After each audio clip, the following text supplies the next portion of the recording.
నమస్తే. ఇన్నాళ్ళు నన్ను సపోర్ట్ చేస్తూ, ఎంకరేజ్ చేస్తూ మీ ప్రేమను నాకు అందిస్తున్న ప్రతి ఒక్కరికి కృతజ్ఞతలు. అలాగే ఈ వీడియో కూడా ఖచ్చితంగా మీకు ఉపయోగపడుతుంది. లైక్, షేర్ అండ్ సబ్స్క్రైబ్ చేసి మీ సపోర్ట్‌ని నాకు అందించండి. అలాగే ఈ వీడియో పట్ల మీకున్న అభిప్రాయాన్ని కామెంట్ సెక్షన్‌లో కామెంట్ చేసి తెలియజేయండి. ఇప్పుడు వీడియోని చూద్దాం. నమస్తే, వెల్కమ్ టు అవర్ ఛానల్. నేను పద్మిని. ప్రస్తుతంతో పాటు ప్రముఖ ఆధ్యాత్మికవేత్త, వాస్తు జ్యోతిష పండితులు శేషగిరిరావు గారు ఉన్నారు. మాట్లాడదాం. నమస్కారం అండి. బాగున్నారా? మే 1వ తారీఖు గురువు మారబోతున్నారు. సహజ లాభస్థానంలోకి వెళ్ళబోతున్నారు, వృషభ రాశిలోకి. సో మరి గురువు ఇచ్చేటటువంటి ఈ సంవత్సర కాలం పాటు కూడా ఎట్లాంటి ఫలితాలను ఇవ్వబోతున్నారు ద్వాదశ రాశుల వాళ్ళకి? అలాగే నర్మదా పుష్కరాలు కూడా మొదలు కాబోతున్నాయి. ఆయన మారినప్పుడు ఖచ్చితంగా పుష్కరం అనేది వస్తుంది. ఇది అందరికీ తెలిసినటువంటి విషయమే. సరే, ఇక ఈ గురువు ఇచ్చేటటువంటి ఫలితాన్ని ఒక్కసారి మీ ద్వారా. రైట్, తప్పకుండా గురుడు ఎక్కువ శాతం మందికి మంచిగా చేస్తాడని ఆశిద్దాము.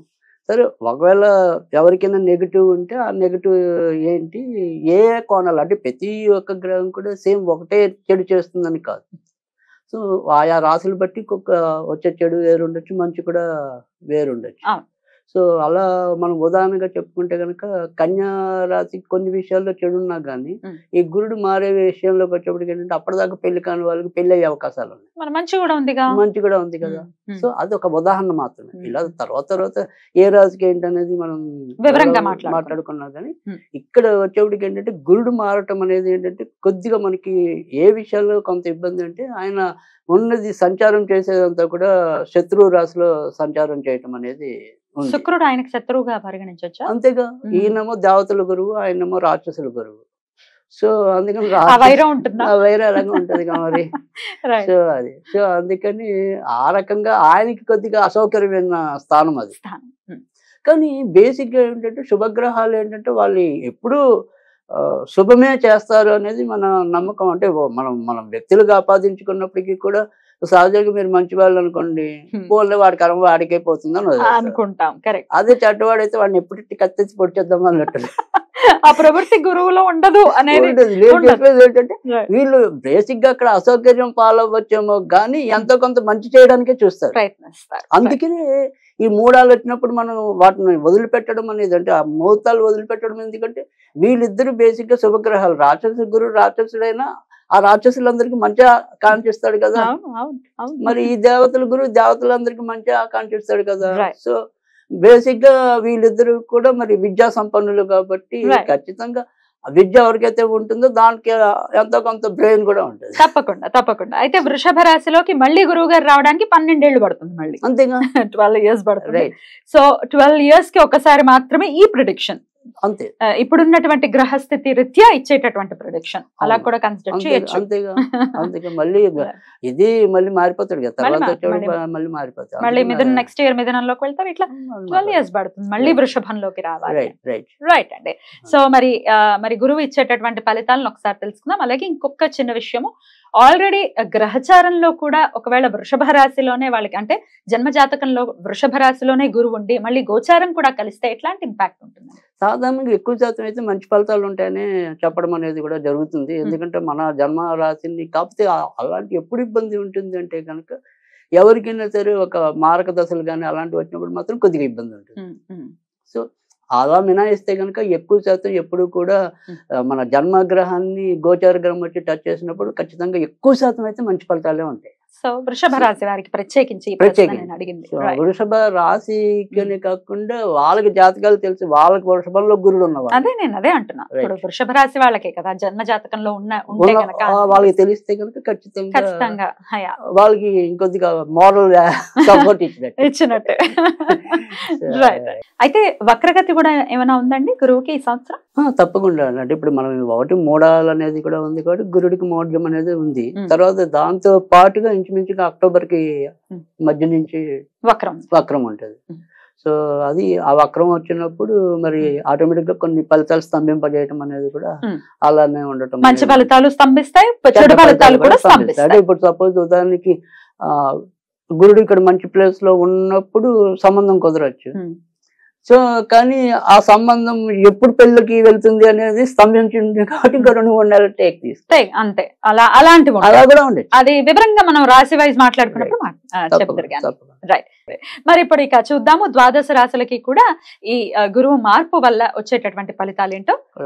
రైట్. మరి గురువు మేషరాశి వారికి ఇచ్చేటటువంటి ఫలితాలు ఏంటంటే ఈ సంవత్సర కాలం పాటు కూడా? తప్పకుండా మేషరాశి వారికి అయితే కనుక ఇది ఇక్కడ మనకైతే మేషరాశి ఇది రెండో ఇంట్లో మనకి గురుడు యొక్క సంచారం చేయటం అనేది ఉంటుంది. అయితే ఇదే మేషరాశి వారికి ఏంటంటే ఇప్పుడు ప్రస్తుతం అయితే ఇక్కడ మనకి లగ్నంలో ఇంకా రవి ఉన్నాడు, తర్వాత వచ్చేప్పటికి శుక్రుడు ఉన్నాడు. వీళ్ళు ఇద్దరి యొక్క ప్రభావంతో పాటు ఇప్పుడు మారిన గురుడు యొక్క ప్రభావం, ఈ మూడుని మనం మెయిన్ తీసుకోవాలి కన్సిడర్లోకి. తీసుకున్నప్పుడు ఏంటంటే ఇక్కడ మీకు వచ్చేప్పటికి ఏంటంటే ఈ గురుడు స్థితి వృషభంలో ఉన్నప్పుడు ముఖ్యంగా ఇప్పుడు రావటం ఏ నక్షత్రంలోకి వస్తాడు? కృత్తికా నక్షత్రంలోకి వస్తాడు. సో ఇక్కడ కృత్తికా నక్షత్రం మనకి రోహిణి నక్షత్రం, తర్వాత మృగశిర నక్షత్రాలు ఉంటాయి. మరి ఇదే రాశిలోకి వచ్చేప్పటికి ఏంటంటే కృత్తికా నక్షత్రం మీద మరింత మంచి జరగడానికి ఎక్కువ ఉంటుంది మేషరాశి వారికి. మేష రాశిలో కూడా కృత్తిక ఉంటుంది ఆల్రెడీ, ఒకటో పాదం ఉంటుంది. సో పైగా అక్కడ రవి ఓచలో ఉన్నాడు. కనుక ఎవరైతే ప్రభుత్వ ఉద్యోగాల కోసం ప్రయత్నిస్తున్నారో వాళ్ళు ఇంకా గట్టిగా ప్రయత్నిస్తే అది సానుకూలం అవడానికి ఎక్కువ అవకాశం ఉంటుంది. తర్వాత ప్రభుత్వంతో ముడిపడి ఎవరైతే ఇప్పుడు కొన్ని కాంట్రాక్ట్ వర్క్స్ ఉంటాయి, లేదా మనకి ప్రభుత్వం నుంచి ఆగిపోయిన బకాయిలు ఉంటాయి. పాపం చాలా మంది ముందైతే వాళ్ళు డబ్బులు పెట్టుకుని కాంట్రాక్ట్ వర్క్ చేస్తుంటారు, కానీ గవర్నమెంట్ పట్టాన్ని వాళ్ళకి విడుదల చేయదు. కానీ అలాంటి వాళ్ళకి ఛాన్సులు ఉన్నాయి. తర్వాత మేష రాశి వాళ్ళు అయ్యండి ఇప్పుడు ప్రస్తుతం అయితే కనుక మనకి మే 1 తర్వాత అంటే మనకి మే 13 ఎన్నికలు జరిగే ఉన్నాయి. సో ఇలాగా ఈ గురుడు మారాక జరిగే ఎన్నికల ఫలితాలు ఏవైతే ఉంటాయో ఈ మేష రాశి పుట్టిన వాళ్ళకి కొంతవరకు మంచి మేషరాశిలో నాయకులు ఉంటే కనుక వాళ్ళకి మంచి జరుగుతుంది తప్పకుండా. సో అందుకని ఖచ్చితంగా మేష రాశి వాళ్ళకి మంచి అనేది ఎక్కువ చెప్పాల్సి ఉంటుంది. కానీ ఇక్కడ రెండో ఇంట గురుడు ఉండటం వల్ల రెండోది ఏంటంటే వాళ్ళకి డబ్బు ఖర్చు పెట్టేది కూడా సద్వినియోగం అవుతుంది. ఎందుకంటే గురుడు ఎప్పుడు కూడా మంచి కార్యాల కోసమే ఖర్చు పెట్టించడం అనేది ఉంటుంది. కానీ రెండో ఇంట ఉండే ఏదైనా సరే ఏ గ్రహం అయినా సరే గోచారంలోకి వచ్చేప్పటికి కొంతవరకు అది చెడ్డ గ్రహం అయితే ఆర్థిక నష్టాలు అనేది ఉంటుంది. ఇక్కడికి వచ్చేప్పటికి గురుడు శుభగ్రహం అవటం వల్ల ఏంటంటే కొంత మంచి కోసం అంటే గుళ్ళు గోపురాలు తిరిగేదానికి కానీ లేదా ధార్మిక కార్యక్రమాల కోసం కానీ కనుక పాజిటివ్ వైబ్స్ అనే ఎక్కువ చెప్పాల్సి ఉంటుంది మేష రాశి వాళ్ళకి. సో తర్వాత రెండోది వచ్చేప్పటికి ఏదైనా చెడు ఉంది అనేది నెగిటివ్గా ఏదైనా చెప్పాల్సి వస్తే కనుక ఇందాక మనం చెప్పుకున్నాం ఖర్చులు అనేది ఉంటే అది సద్వినియోగం అవుతుంది కాబట్టి అది కూడా మరీ మనం చెడుగా వేసుకోగల. తర్వాత రెండోది వచ్చేప్పటికి ఏంటంటే ఇక్కడ ఈ గురుడు మనకి రోహిణి నక్షత్రానికి వస్తే తప్ప ఇంకా పెళ్లిళ్ళు అవ్వాల్సిన వాళ్ళు ఎవరైనా ఉంటే అవి ఇంకా స్తంభనంగానే ఉంటాయి. అంటే అటు ఇటు కాకుండానే సంబంధాలు దగ్గర వచ్చి కరెక్ట్ గా కాలేకపోవటం కుదరకపోవటం. ఆయన రోహిణిలోకి వచ్చినప్పుడు మాత్రం వాళ్ళకి చాలా మంచి ఎక్కువ జరగడానికి ఉంటుంది. సో కనుక మొదటి నెల అయితే మాత్రం ఇది అంత వాళ్ళకి బెనిఫిషియల్ గా ఉంటుంది. మెల్లమెల్లగా పుంజుకోవడం అనేది చూడొచ్చు.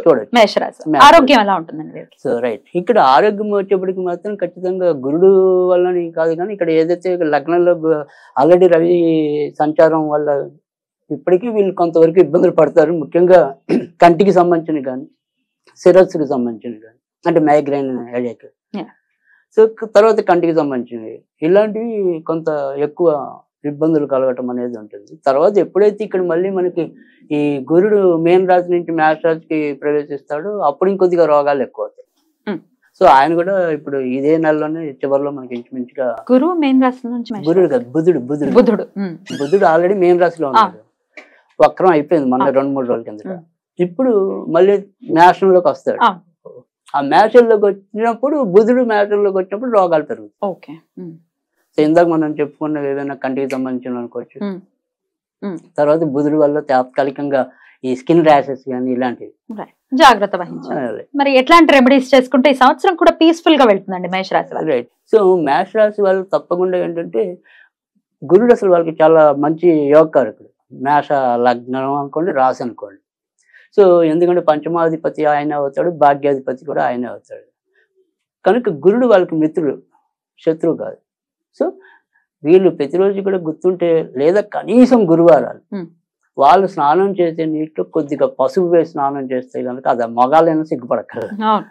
సో మగాళ్ళైనా సరే ఆడవాళ్ళైనా సరే స్నానం చేసే నీటిలో కొద్దిగా పసుపు వేసి స్నానం చేయటం వల్ల కూడా మంచి జరుగుతుంది. తర్వాత రెండోది వచ్చేప్పటికి ఏంటంటే ఏదైనా సరే గురుడు క్షేత్రాలు సందర్శించడం అనేది, అంటే షిరిడి సాయిబాబా అనుకునే వాళ్ళకి షిరిడి గానగాపురం సాయిబాబా, అనుకోవచ్చు. గానగాపురం అనుకునే వాళ్ళకి గానగాపురం, అలా గురు క్షేత్రాల సందర్శన అనేది కూడా ఎక్కువ ఉపయోగపడటం అనేది ఉంటుంది. Right.